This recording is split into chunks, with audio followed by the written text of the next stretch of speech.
Yo, what's going on guys? Jared here, back at again with another video. Today we're going to be talking about Maliss, the second deck coming out of Crossover Breakers. I went over Bystial earlier this week. Now we're going to be talking about the Alice in Wonderland themed cyberse deck. This deck is really cool. I really like this. There seems to be a little bit more flexibility with this deck than there does with Bystial, which I'm really excited about that. This deck has really cool ways to play around and through hand traps, which I'm really excited for. The only thing I'm not looking forward for this and on top of that, the Bystial deck, is that these decks lose to very toxic cards. And when I say that, the big heavy hitting hand traps do a lot to these decks. Things like Nibiru, Droll and Lockbird, Artifact Lancia, obviously the Molcharmies do a lot to every deck. Maxi is Maxi, but you know what I'm saying. And this deck can also play Shifter too, which is crazy. But the main thing I'm trying to get to is I feel like we're going towards a format that is going to be playing a lot of extremely strong floodgatey hand traps that nobody really likes to play against. Right now, I'm actually kind of enjoying the format with a lot of single interaction hand traps. Those are a lot more fun, especially with no draw in the format right now, because a lot of decks just play through it, or at least they side it. But Nibiru is not really played right now either, so a lot of times you're playing through Impermanences, Ash Blossoms, Veilers, things of that nature. This now, I feel like we're slowly turning into those annoying floodgatey things, but I hope to be wrong. I could be completely wrong. This is just my little prediction about it. But enough of me yapping. If you guys enjoy the video, please subscribe. I would greatly appreciate it. And let's go ahead and jump into my deck profile. Okay, guys, so here is my first jab at Maliss. I know, don't be too mean with me. This is my first time trying it. But if you guys have any suggestions, please leave them down below. I would love to hear them. This deck is not as simple as Bystial. There's definitely different ways to play it. I decided to do a little bit more of a different build with the Bystials because I think they add a lot of value to this deck, and the lines playing through hand traps get really cool, and I'm a big fan of them, and I'll explain it more in a little bit when we get into a little bit later in the video. But first, let's go ahead and jump into the actual Maliss cards. So the first thing that I want to get into is the Maliss monsters. So there's 3 main deck monsters. They all have the effect where if they are banished, you can pay life points to bring them back. Then they all have continuous effects on the field as well. And then when they are normal or special summon, they usually do an additional thing. So please keep that in mind. It's a little bit convoluted but they all do the same thing, just a little bit different time each time. So Dormouse, for instance, Maliss-like monsters that this card points to, that point to this card cannot be destroyed by card effects. So again, that is the continuous effect. Then you can always each of the following effects once per turn. During your main phase, you can banish a Maliss monster from your deck. Also, all Maliss monsters you control gain 600 attack for the rest of this turn. That is super important. Yeah, and then if this card is banished, you can pay 300 life points, special summon this card, and you can special summon from the X deck except for Link monsters. So the thing that's important is continuous effect. When it's on field, it can do X thing, and then when it gets banished, you can bring itself back by paying 300. They all have that effect. So next up is White Rabbit. White Rabbit being so that you take no battle damage from battles involving Maliss-like monsters that point to this card. If this card is no more special summon, you can set a Maliss trap from your deck with a different name than cards in your graveyard. And then, of course, you can come back banished. And then lastly, we have Maliss Cheshire Cat. Any monster destroyed by battle with a Maliss-like monster that points to this card is banished. You can only use each of the following effects once per turn. During your main phase, you can banish 1 Maliss card from your hand, then draw 2 cards. Very good. Card draw is super good, especially going into this next format, because drawing non-engine is broken. Then, of course, comes back from banished. Next up, we have 1 Maliss spell card. This is their field spell. When this activated, you can banish a Maliss card from your hand, deck, or graveyard. While you have 3 or more banished Maliss traps with different names, Maliss Link monsters you control gain 3,000 attack. That is huge. While you only control, while you control any Maliss Link monsters, your opponent can only target those monsters for attack. So keep that in mind. It doesn't force them into attacking, like something like Nightmare Pain. It just says if they attack, they can only attack Maliss monsters. So there's a bit of a difference there. It's not exactly Nightmare Pain, but it definitely helps protect some of your smaller bodies. And these Maliss monsters getting big can come up. You can set it up by turn 2, which is kind of nice, but it's just something that's pretty good. Of course, you have next up, you have Terraforming, Gold Sark, Signet Minings. Then you have the starters up tier, up to Mining. So you have 14 1-card starters. It's better than nothing. It's kind of weird. This deck doesn't exactly want to go off 1-card starters. You like pairs of cards. I think they work better, but it's still nice to have a good number of 1-card starters. Obviously, Cheshire Cat is not a 1-card starter, but it is such a good utility piece in the deck. And next up, we have 3 Maliss trap cards. These cards are so cool, and I love them so much. So one thing that you need to know about them, you can activate them to turn their set by banishing a Maliss monster that you control. Super cool that you can do that. This comes up in a multitude of ways. A lot of them is playing around Imperm and Veiler. So if you have, or anything that targets it, really. So if you, let's say you normal summon, what's it called, White Rabbit, your opponent activates a Imperm or a Veiler, and you set this beforehand, you could just chain this immediately, banish this, and it'll resolve. Very, very cool. Just something cute that you can do. So the first one is MTP07. You, again, activate it by banishing a Maliss. Add a Maliss monster from your deck to your hand. Then if you control a Maliss Link monster, you can banish one card on the field. Super good point of interruption. Does not target. Very, very good. Then the TB11, again, activate while banishing one. Where is it? And then if your opponent, what's it called? You can special summon a Maliss monster from your deck, or if your opponent controls 3 or more cards, you can special summon one Maliss Link monster from your extra deck. The summon monster cannot attack or activate its effects this turn. That's another thing to keep in mind. The actual traps have like 2 effects, like one good effect, and then the second's like a bonus if you can resolve it. But the first one usually just good enough for all of them.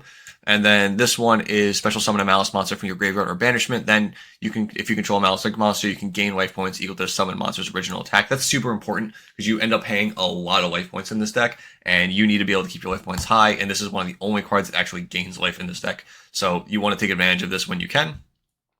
For lastly of the new cards, we have in the extra deck, we have 3 different Maliss Link monsters. Once again, the Maliss Link monsters also have the effect of when they are banished, they come back. You just have to pay more life points. It's 900 life points. And then usually they do something when they come back off that effect. So I want to go over the White Binder first. So it's 2 monsters, including a Maliss monster, Link 3. All of them are Link 3s.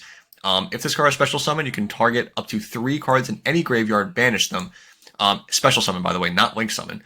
During your main phase, you can set a Maliss trap from your deck or graveyard. Very, very good. Be able to get some recursion in here is nice too. If this card is banished, you can pay 900 life points, special summon this card. Then you can draw 1 card. More card draw, very awesome. That's 3 draws in Engine. Super, super good. I'm going to go do this one next because this is also 2+ monsters, including a Maliss monster. While this card points to a monster, switch the original attack and defense of all affected monsters your opponent controls. That could come up. I'm not too worried about it though. If this card is special summon, you can add a Maliss spell from your deck to your hand. If this card is banished, you can pay 900, special summon it back. Then you can banish a cyberse monster from your deck. That is also why the Dotscaper is in here, just so that, what's it called? You can able to special summon it back if it is banished, because, you know, if this card is banished, you can special summon it. So just a little free extender off that effect. Lastly, we have Hearts of Cryptor. This is the Queen of Hearts of the deck, but this one is a little bit different because it needs 3 different monsters. It cannot be like a Link 2 and a Maliss. This has to be 3 different monsters. Quick effect, you can target one of your banished Maliss cards, shuffle it into the deck, and if you do, banish 1 card on the field. This effect activation cannot be negated if this card points to a monster. That is so broken. This effect is nuts. It is ridiculous how strong this card is. It is also non-targeting banishment again. It's so good. Very annoying to deal with. Again, it comes back, and then if it does, its attack becomes double, so it comes back at 5,000 attack points. Insane. This is such a good point of interaction and such a good long game for this deck too. It's just so good. It's so good. So that is it for all of the Maliss cards themselves. All of these cards are really, really good. I really like them a lot, and they have a lot of versatility. So again, let's just go ahead through the card by card. I'm playing 3 copies of Dormouse, 3 White Rabbit, and 2 copies of Cheshire Cat, 3 copies of the Field Spell, 1 Terraforming, 1 Gold Stark, 3 Mining. Again, these are all your starters, mining and back. And then I have 1 of each trap card, MPT7, TB11, and then GWC06. 1 copy of Dotscaper as like a cyberse brick, but is used as an extender in combos. And then I'm on the Bystial package for this deck. And the reason I'm on the Bystial package for this deck is your normal summon, it can be pretty rough if it gets hit. There is not a lot of good extension pieces in here. In the actual Maliss core themselves, you can't even mining for one. In my build, at least, there are other builds where you can play something like Mathemax Sigma, Decode Soul, stuff like that, or Coda Soul, but I'm not playing them right now.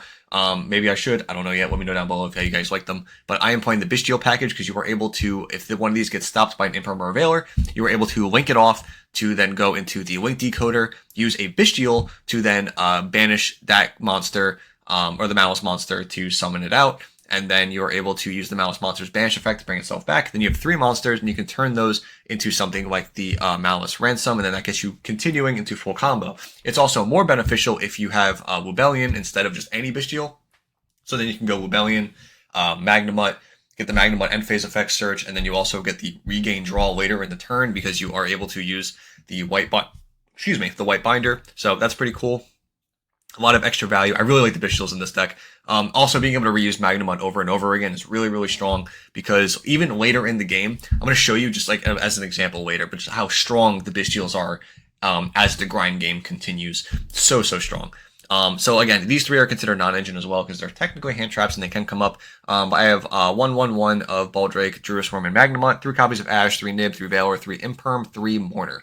This is subject to change depending on the format, of course. We could be playing the Moltres armies if we want to, draw a lot birds. There's so many different cards we can play, but as of now, I think this is fine. Just for now, this is very loose. Anything is changeable. Very loosey-goosey on the early deck lists. Next up, Allure Darkness. Obviously, these triggered off being banished so that you were able to use Allure in this deck. The reason I am not is I'm seeing a lot more of an increase in Droll and Lockbird as of recently, which scares me. So I'm skeptical to put Allure in here. There's also not a lot of like actual dark monsters realistically. Obviously, we have the Webellions and the Bystials. If we wanted to up the Bystial count, we could. Maybe play some like, not more Baldrakes, the other ones, Saronniers. Maybe get Webellion access easier. And then make Allure feel a little bit better for more dark monsters. But yeah, with just these ones, it doesn't feel that good. So I'm not playing it right now. And Droll and Lockbird being able to, I don't want that to end my turn completely. I guess same thing with Call by the Grave. We can play Call by the Grave in the main deck if we want to. Realistically, we probably should. But I like this card right now in the side deck for going first, I mean. Because there's a lot of nonsense hand traps that are going to be coming in against you, and one of them being Artifact Lancia, and we need to be able to counter this card, and another way we're going to be doing that is with Crossout Designator. I think this card's going to be seeing a lot more play as of recently, because there was like hard counters to these decks, Ryziel being Dimensional Barrier, and Maliss being Artifact Lancia. This card shuts this deck down. Again, I think Droll and Lockbird's going to be played more. Shifter can be played in this deck. I'm not playing it right now. I don't think it's necessary. A lot of decks usually have like a plan B that can play in some kind of capacity. And then, of course, again, you can play the Charmies if you want to. In the extra deck, I am playing one of each Malice Link monster, Firewall Dragon, Neo Tempest Terahertz for the Firewall to be able to dump the Fusion monster so that you can get a negate, a generic negate on your opponent's turn. 1 copy of Link Decoder, 1 copy of Link Spider because I'm Nibiru token, 1 copy of Link Aribo because I want something to surprise my opponents if they tried putting in some kind of trap card or any trap card that's set that I may fear. You can kind of just catch a lot of people off guard with this card. I don't know, it's kind of like I don't want to call it like a cyberse thing, but I feel like a lot of cyberse decks skip out on this card, and there's a lot of more scenarios than you would think where your opponent just has like a random trap card that's they're there because it's in engine, and if they won't interact with the first thing you do, and you can just make something like this and just kind of like turn that off immediately, I think that's awesome. Splash Mage, Hazard Ligardos, this card's awesome. Anyone who knows me knows I love this card. This card has a really unique application in this deck, being able to banish the Malice monsters, bring them back immediately, and then you're able to go into your Link 3s that are not hearts, but you can go into Ren Ransom or White Binder, so that you are able to continue your plays. Also, keep in mind you can banish itself if you want to, so that you can get the extra draw if you really, really need it. Just another option that you have. SP Little Knight can also serve as a similar aspect, where you can make Link Decoder or like some kind of Link 1, and then go into Little Knight banish one of the things in the graveyard. IP Masquerena just to be able to go into Little Knight on your opponent's turn if your plays are hindered too much. Oh wait, why do I have 2 Link Decoders in here? Oh, you know what this is supposed to be? I'm gonna do a live edit real quick. This is supposed to be, not that, Link Disciple. I put the wrong one in. There we go. Yeah, so Link Devotee, Link Disciple. This is kind of an old package, but again, it nets you a draw and gets you 2 cyberse tokens, and you can use those tokens for other stuff. You can't go into Link 3 or higher, but it's really nice to have that little extra draw package, and again, we have the Fusion card in here. So this is what I have in here right now, and very briefly, I just wanted to give you guys an example of what I'm talking about a little bit for the Bystial cards specifically. So what I was referring to was that if you have any Bystial in your hand, so we'll say like a Druisworm, and we are in a like late game scenario where after we do our line, we actually get usually all of these out in the combo, like all of these monsters get out of the combo, and then again, you're in like a later game scenario, so you can have like a White Rabbit or something in here as well.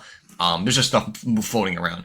But every time now that you have a Bystial and you're in a late game time, you can use the Bystial to banish the White Binder. White Binder's effect will come back. Then you can use the White Binder effect to then banish the Red Ransom and the Hearts Encryptor and any one of the other Malice monsters, and then bring them all back also. This is crazy. This is just return from a different dimension. You can do this on your opponent's turn. It is insane how easy it is to be able to do this. And again, you have like Magnemite, Webellion, Regain to be able to keep getting your Bystials going. And every time you have one, you could just do that. you have like a return from a different dimension every single turn. And every time they out it, you can just do it again and again and again. And it's so annoying. Yeah, that's just something that I really, really like in this deck. And I think that was really like worth running, like especially with the Rebellion package, the regain package. I think it's really awesome. Obviously that package grind game is insane. Maybe you don't need like the full thing, but I think Bystials in this deck are just so crazy. They also add like ability to play through Impermanent Veiler. Like I said, if you do like a line where you normal summon like the rabbit, and then it gets hand trapped, you can just link it off, go into link the decoder, summon the Bystial, bring back the Maliss monster, and then turn all three into something like the Red Ransom.